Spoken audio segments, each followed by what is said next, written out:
Welcome friends. நாம் இன்றைக்கி Madras style vada curry எப்படி செய்வதுன்னு பார்ப்போம். சென்னையில் 2 ஸ்பெஷல், ஒன்று வடகரி, ரெண்டாவது சிக்கன் 65.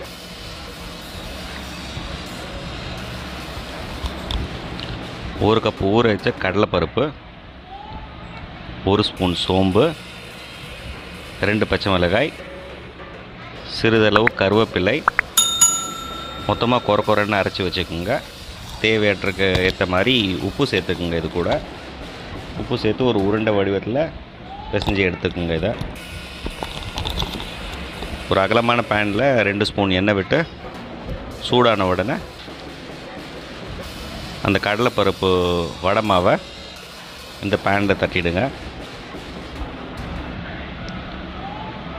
உருண்டையாக பண்ண சொன்னதுக்கு எதுக்குன்னா இது ஈஸியாக இருக்கும் இந்த வடை மாதிரி தட்டுறதுக்கு. அதனால தான் உருண்டை வடிவத்தில் எடுத்துக்க சொன்னோம். முடிஞ்ச அளவுக்கு எவ்வளோ ஸ்ப்ரெட் பண்ண முடியுமோ அது மாதிரி அகலமாக ஸ்ப்ரெட் பண்ணி விட்டுருங்க. ஒரு விரல் அளவு திக்னஸ் இருந்தால் போதும். அதுக்கு எல்லா பக்கமும் ஈவனாக வச்சுருங்க.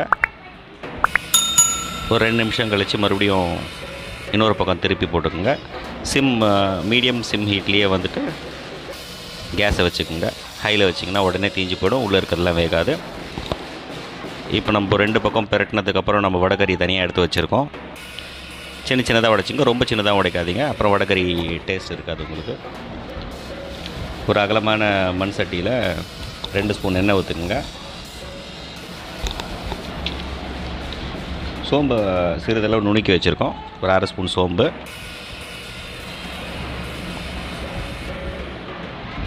இது கூட ஒரு ஏலக்காய், ஒரு பிரியாணி இலை, பட்டை ஒரு சின்ன துண்டு, 2 துண்டு லவங்கம்,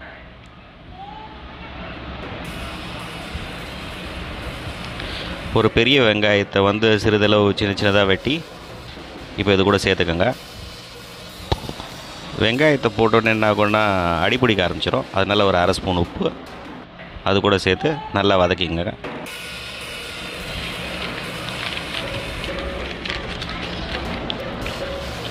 ஒரு 2 நிமிஷம் கழித்து பார்த்திங்கன்னா 2 வெட்டின தக்காளி, பெருசாக வெட்டிக்குங்க. தக்காளியை சின்னதாக வெட்டணும் அவசியம் இல்லை. தக்காளியும் சேர்த்து நல்லா வதக்குங்க. ஒரு 2-3 நிமிஷம் கழித்து பார்த்திங்கன்னா தக்காளி வதங்கின உடனே இஞ்சி பூண்டு பேஸ்ட் சேர்த்துக்குங்க. தக்காளியில் கொஞ்சம் ஜூஸ் வந்தோன்னா இஞ்சி பூண்டு பேஸ்ட் சேர்த்துக்குங்க. இப்போ மொத்தம் மிக்சரையும் நல்லா கலந்து விட்டுக்குங்க. இப்போது ஏற்கனவே சட்டி வந்து சூடாக இருக்கிறதுனால வந்து பார்த்திங்கன்னா அடிப்பிடிக்கிறதுக்கு வாய்ப்பு நிறைய இருக்குது. அதனால் கலந்து விட்டுகிட்டே இருங்க, இல்லைன்னா அடிப்பிடிச்சிடும் சீக்கிரமாக. அடிப்பிடிச்சிச்சின்னா மொத்த வடகரி டேஸ்ட்டும் மாறிடும்.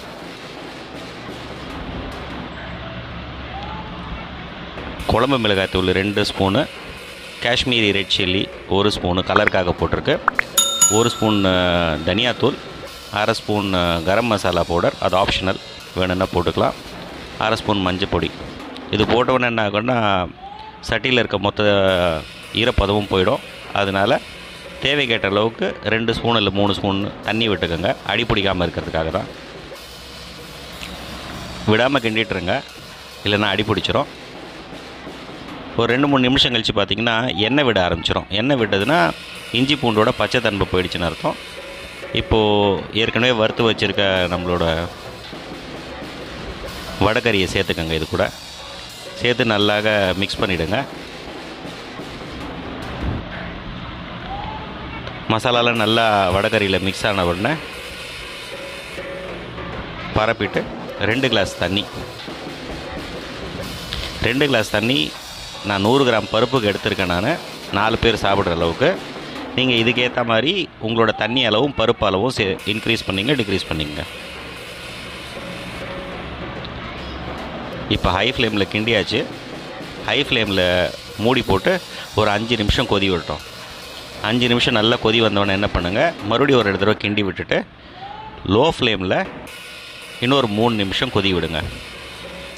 இப்போ பாருங்கள், லைட்டாக தண்ணியாக இருக்குது கிரேவி. பபுள்ஸ் வரும்போது நல்லா தெரியுது.